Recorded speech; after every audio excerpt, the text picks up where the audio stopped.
அன்பு நண்பர்களே, அனைவருக்கும் அன்னை சமையல் உமாவின் அன்பான வணக்கங்கள். இன்றைக்கி அன்னை சமையலில் பார்க்க போகிறது எல்லாருக்கும் ஃபேவரட்டான ஒரு ரெசிபி, முட்டை பிரியாணி. இந்த ஹோட்டலில் விரும்பி சாப்பிடுவோம். வாங்க முட்டை பிரியாணி எப்படி செய்கிறதுன்னு பார்க்கலாம். கடாயில் தேவையான அளவு எண்ணெய், கொஞ்சம் மஞ்சத்தூள், அரை டீஸ்பூன் மிளகாய்த்தூள், அரை டீஸ்பூன் கரம் மசாலா.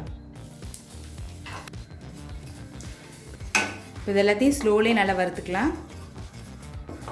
இப்போ அடுத்து வேக வச்ச முட்டையை சேர்த்துக்கலாங்க. முட்டையை இது மாதிரி அங்கங்கே கீறி போட்டுக்கோங்க. முட்டையை இது மாதிரி கீறி போட்டால் தான் மசாலா உள்ளே போகும். இப்போ நல்லா வதக்கிக்கலாம். இப்போ முட்டையை நல்லா வறுத்தாச்சு. இப்போ இதை எடுத்து தனியாக வச்சிடலாம்.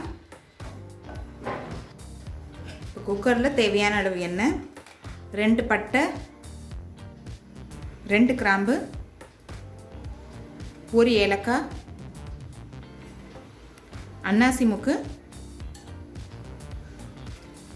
கொஞ்சம் கல்பாசி, 2 பிரியாணி இலை, 1 டீஸ்பூன் சோம்பு.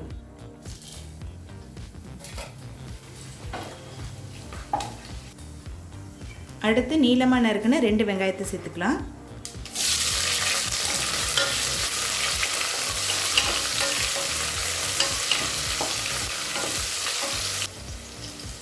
அடுத்தது கொஞ்சம் புதினா சேர்த்துக்கலாம்.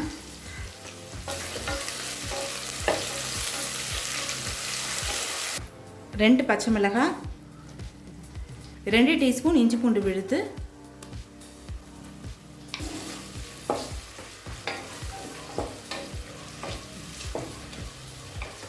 அடுத்தது ஒரு தக்காளி,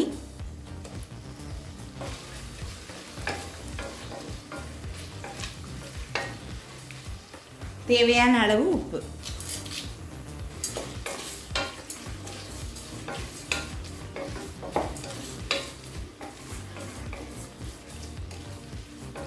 இப்போ தக்காளி நல்லா வதங்கிடுச்சு.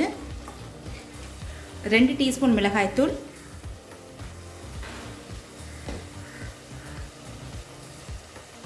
1 டீஸ்பூன் தனியாத்தூள், 1 டீஸ்பூன் பிரியாணி மசாலா. இப்போ இது எல்லாத்தையும் சேர்த்துட்டு நல்லா வதக்கிக்கலாங்க.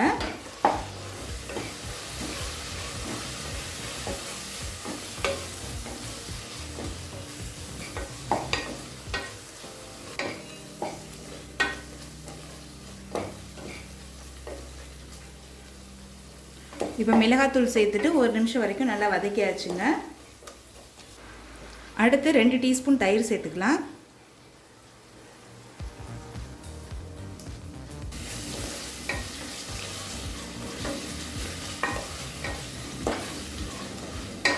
தயிர் சேர்க்கறது ஆப்ஷனல் தாங்க. நீங்கள் விருப்பப்பட்டால் சேர்த்துக்கலாம், இல்லைன்னா வேண்டாம்.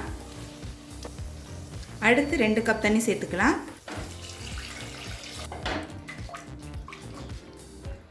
இப்போ அடுத்து அரிசியை சேர்த்துக்கலாம்.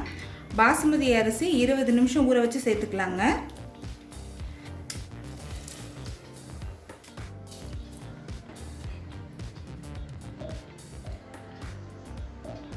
இப்போ அடுத்து நம்ம வறுத்து வச்சுருக்க முட்டையை இதில் சேர்த்துக்கலாம்.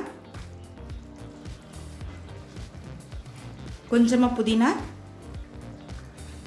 இப்போ மூடி போட்டு குக்கர்லேருந்து 2 விசில் வந்தோன்னே இறக்கி வச்சிடலாம்.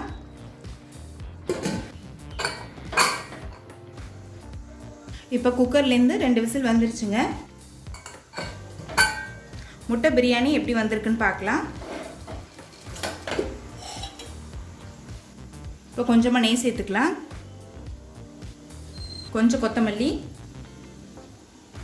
இப்போ மெதுவாக கிளறிக்கலாம்.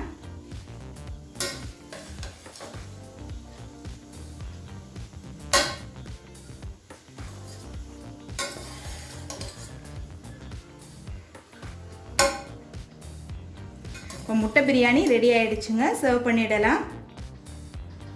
இப்போ சுவையான முட்டை பிரியாணி ரெடி ஆகிடுச்சுங்க. ரெசிபியை ட்ரை பண்ணி பாருங்கள், கண்டிப்பாக உங்களுக்கு பிடிக்கும். ரெசிபி பிடிச்சிருந்ததுன்னா வீடியோவை லைக் பண்ணுங்கள், கமெண்ட் பண்ணுங்கள், ஷேர் பண்ணுங்கள்.